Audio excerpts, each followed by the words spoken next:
Hi, this is Zach Mir with the Bulletin Board Heroes here at Vox Markets for Wednesday, the 16th of March.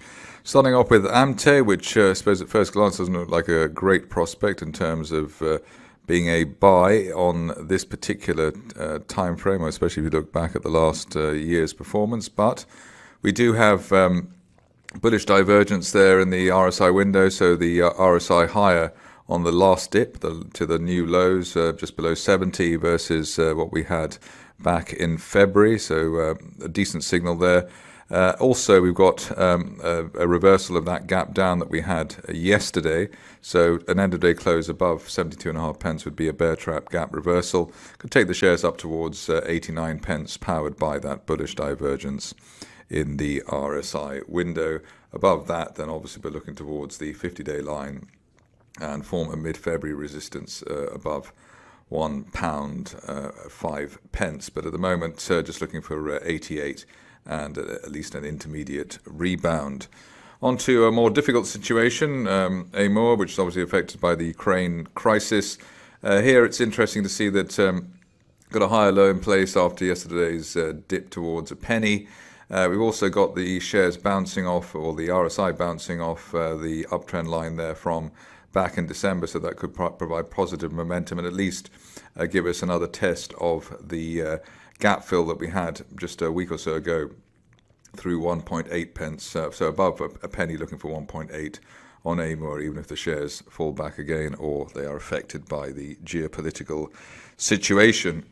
Happier recovery here, a more obvious one for Berkeley Energia. I believe it's related to uranium. Here we are nearly hitting or nearly approaching the resistance line projection target from August that we were looking for, I think back in the mid-teens. Here the sizzle was provided by the rising 50-day moving average, which has been doing so since basically since mid-February. We had a gap reversal as well later last month on the daily chart, and the view now is above the 200-day moving average at 16 pence.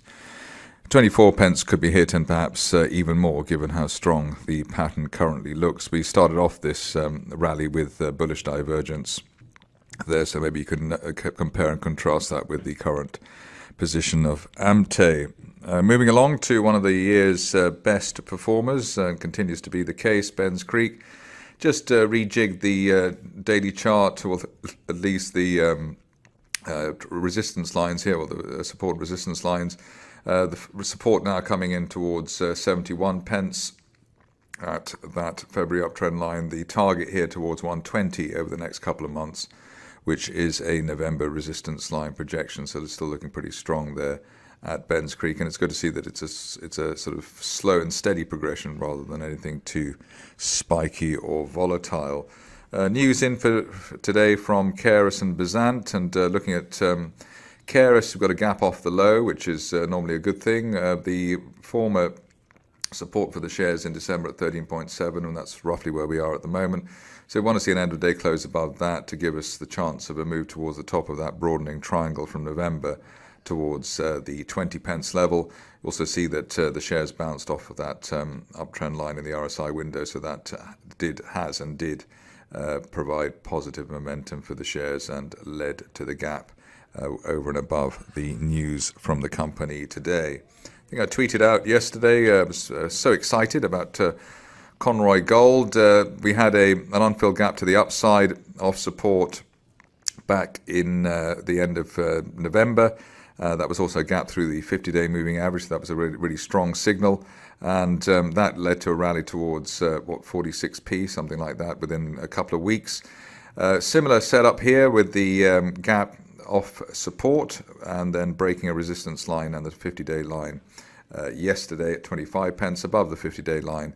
We're looking for a retest of 46 pence maybe over the next month. Also got an uptrend line, but bullish divergence line in the RSI window, which should power the shares higher in a similar way to what we saw in November, December. In fact, so far you can argue that the move is even stronger than it was back then. On to a stock which I suppose at the moment twinned with Amor, Eurasia Mining. Here we bounced off the floor of that falling trend channel from back in June. bit of bullish divergence coming in just at the beginning with that bear trap below 6.2 pence, so that's a positive. And some decent consolidation here. Obviously, the key is to break 10 pence, which may still take a while, and obviously is dependent on the Ukraine situation. In terms of the RSI, it's gradually improving, and that may also drag the price action higher over coming days, but still a difficult one there. And ideally, the longer we spend above the 8 pence level, the better, as that was the historic gap, I think, a couple of years ago, floor of the gap a couple of years ago, after the shares were suspended. On to a stock which I've been covering for a little while now, just in terms of its potential recovery. We've got Hemogenics. Here we've made good progress with the bounce off the falling RSI support line there, around the 1.1 pence level. It was a good reaction that we had off that support line there also from back in November. We've broken that line of resistance from February at 1.3 pence, and above that looking for a move towards 1.8 pence, 1.9 pence, which is the area of the 200-day moving average. If you're a fan of shares and looking for more yet dizzier heights, you would be targeting the top of the post-October triangle at 2.3 pence, maybe as soon as the end of next month. COVID in China means that the COVID stocks here have recovered quite well in recent days. We had bullish divergence on for Novosit just a couple of weeks ago. Broke a trend line there around £1.45, £1.40 even, and while we're above the 50-day moving average at 206, we're looking for the 200-day moving average as high as 293. You can see on the last rally we sort of bull trapped through the 200-day line, so one would hope for a move towards 300, 310, maybe as an overshoot of the 200-day line, while we're above the 50-day line at 206. Next up is a stock which I don't think I've covered before, but people seem to be quite excited about it today, if they are excited at all, that is. Here we've got Penpetro, which has gapped off support, which is one of our new favourite signals. Here we've got, or gapped off the low, in fact. Here we've got a situation where the shares have gapped up not only through the resistance line there from June, but also the 50-day moving average at 31 pence. Above that, and hopefully we could see the shares into the mid to upper 40s, which was resistance on the way down. Obviously, this is not a very liquid situation, so it is a bit of an experimental idea at this stage. An end-of-day close above the 200-day moving average at 37 pence would probably be 10 out of 10 in terms of flagging a potential move to the upside.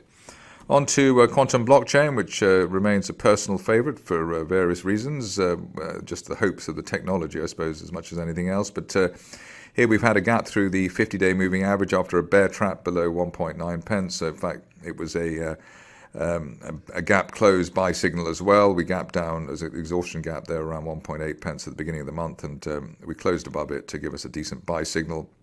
And it's interesting now that the shares are holding for the third time, or the second time rather, above the top of the gap. A very strong signal there. If that remains the case, then at least above 2.5 pence, we're looking towards that resistance line projection from May up towards 5 pence, maybe as soon as the end of next month. Finishing off with a rather volatile market, but one which may be tempting to some. Here at U Group, we've broken that line of resistance there from back in January at £2.26 and pushed ahead quite nicely. We also had a bear trap from below the old December floor at 2.19, a sort of 2-day bear trap. So nice signal there, and an end-of-day close through 2.56 at the 50-day moving average could open up the possibility of a 2-month target as high as £3.80 at that July resistance line projection. That's it from me today. More updates tomorrow.